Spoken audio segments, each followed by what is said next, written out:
What's up everyone, welcome to this video. In this video I will show you how to turn on or turn off replace swipe with single tap in Galaxy S25 Ultra. So first of all, open settings. Now in settings, scroll down and here click on accessibility.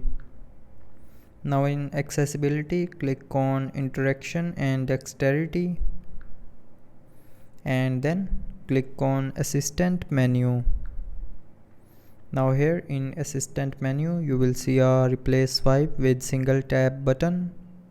So if you want to turn off replace swipe with single tap, then turn off this button, and if you want to turn on replace swipe with single tap, then tap on this button again to turn it back on.